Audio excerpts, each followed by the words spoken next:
বিষয়ে হুকুম বিধান দিয়েছেন তা কিন্তু নয়। আমাদের রাষ্ট্রীয়, বিচারিক, সামরিক, অর্থনৈতিক ইত্যাদি বিষয়েও আদেশ নিষেধ দিয়েছেন, যা মোমেনদের জন্য মেনে চলা বাধ্যতামূলক। কাজে কেউ যদি বলে ইসলামের সাথে রাজনীতির সম্পর্ক নাই, সেটা সঠিক হয় না। কিন্তু এক শ্রেণীর হুজুররা প্রচলিত রাজনীতির সাথে কোরআনকে মিলিয়ে কোরআনের রাজনীতি বলে যেটা বোঝাতে চাইছেন, সেটাও বা কতখানি যৌক্তিক?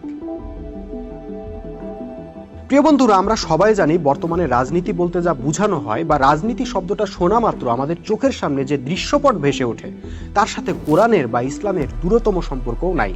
কারণ এখন আমরা যে রাজনৈতিক ব্যবস্থা অনুসরণ করি সেটা ইসলামের ব্যবস্থাই নয়। এই ব্যবস্থা ইহুদি খ্রিস্টানদের তৈরি ব্যবস্থা।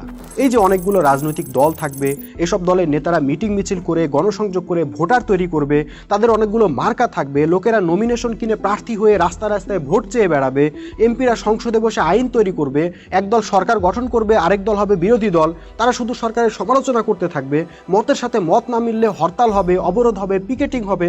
এক কথায় রাজনীতি বলতে আমরা যা দেখি, এগুলার কোনোটাই আপনি কোরআনে পাবেন, হাদিসে পাবেন, রাসূলের জীবনীতে পাবেন? কোথাও পাবেন না। তাহলে কোরআনে রাজনীতি আছে এই ধোয়া তুলে আমাদের ইসলামী দলগুলা যা করে বেড়াচ্ছে, সেটা কি আসলে ইসলাম সম্মত? এগুলো কি আদৌ ইসলামে আছে? মনে হয় একটু কঠিন হয়ে গেল কথাটা। আসেন একটা উদাহরণের মাধ্যমে বিষয়টা বুঝে নেওয়া যাক। প্রিয় বন্ধুরা, আমাদের দেশে বর্তমানে যে রাজনীতি চলছে সেটা হলো বহুদলীয় গণতন্ত্রের রাজনীতি। এর মানে হলো এখানে বহু দল থাকবে আর এসব দলের নেতারা একে অপরের সাথে কম্পিটিশন করে রাজনীতি করতে থাকবে। ভিন্ন ভিন্ন দলের আদর্শ হবে আলাদা, নেতা হবে আলাদা, পলিসি হবে আলাদা, যেমন আওয়ামী লীগ, বিএনপি, জামাত, জাতীয় পার্টি ইত্যাদি। অথচ কোরআনে আল্লাহ স্পষ্ট ভাষায় মোমেনদেরকে বলে দিয়েছেন, সাবধান, তোমরা ফারাক হয়েও না, বিচ্ছিন্ন হয়েও না। মানে আমাদের দেশের রাজনৈতিক ব্যবস্থার সঙ্গে কোরআনের হুকুম সরাসরি সাংঘর্ষিক। অথচ আমাদের ইসলামী দলগুলা কি করছেন? তারা এই কোরআন বিরোধী রাজনৈতিক ব্যবস্থাকে মেনে নিয়ে ফারাক হয়ে, বিচ্ছিন্ন হয়ে, আল্লাহর হুকুম লঙ্ঘন করে বিভিন্ন দলে বিভক্ত হয়ে রাজনীতি করছেন। আর সেই রাজনীতিকে ইসলামী রাজনীতি বলে চালিয়ে দিচ্ছেন। নাউজুবিল্লাহ। কোরআনে নাকি এই রাজনীতির কথাই আছে। ভাইজান, কোরআনের রাজনীতি নিয়ে কি আছে সেটা সবচেয়ে ভালো বুঝেছেন কারা? অবশ্যই রাসূল সাল্লাল্লাহু আলাইহি ওয়াসাল্লাম ও তার সাহাবীরা। তো তারা কয়টা রাজনৈতিক দল খুলেছিলেন? আবু জাহেল, উতবা, সাইবাদের সঙ্গে রাসূল সাল্লাল্লাহু আলাইহি ওয়াসাল্লাম কয়বার নির্বাচনে দাঁড়িয়েছিলেন এবং কত ভোটের ব্যবধানে কাফিরদেরকে পরাজিত করেছিলেন? উমর রাদিয়াল্লাহু আনহু এর সরকারের বিরোধী দলে কারা ছিল? সাহাবীরা কয়বার হরতাল ডেকেছিলেন? আছে কোনো জবাব? আসল বিষয় হচ্ছে কোরআনের হুকুম মোতাবেক রাসূল সাল্লাল্লাহু আলাইহি ওয়াসাল্লাম ও সাহাবীরা একটা অখণ্ড উম্মাহ গড়ে তুলেছিলেন, যে উম্মার একজন ইমাম বা আমিরুল মুমিনিন থাকতেন, আর তিনি কোরআনের মানদণ্ড মোতাবেক জাতিকে পরিচালনা করতেন। কোরআন ছিল ওই জাতির মূল সংবিধান। অন্যদিকে এখন যারা ইসলামী রাজনীতির বয়ান শোনাচ্ছেন, তাদের রাজনীতি হলো ব্রিটিশদের শেখানো রাজনীতি।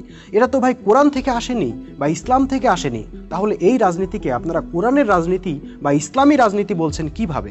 কাকের পেছনে ময়ূরের লেজ লাগিয়ে দিলেই কি কাককে ময়ূর বলা যায়? ইসলামী রাজনৈতিক দলগুলোকে বলতে চাই, ভাই আপনারা রাজনীতি করছেন, করুন না, অসুবিধা কি? জনগণ ভোট দিলে ক্ষমতায় যাবেন, এমপি মন্ত্রী হবেন, দেশ চালাবেন, তারপর একসময় জনপ্রিয়তা হারিয়ে অপমানের সাথে বিতাড়িত হবেন, মানুষ আবার অন্য কোনো দলকে ক্ষমতায় বসাবে। কিন্তু এগুলোর সাথে ইসলাম বা কোরআনের নাম জুড়ে দিচ্ছেন কেন? কোরআনের রাষ্ট্র তো এটা না, এটা হলো মানবরচিত বিধানের রাষ্ট্র। কাজে এখানে রাজনীতি করে আপনি কোরআনের রাজনীতি বলে চালিয়ে দিতে পারেন না। রাসূল সাল্লাল্লাহু আলাইহি ওয়াসাল্লাম যখন নবী হয়ে আরবে আসলেন, তখনও তো আরবে একটা রাজনৈতিক সিস্টেম ছিল।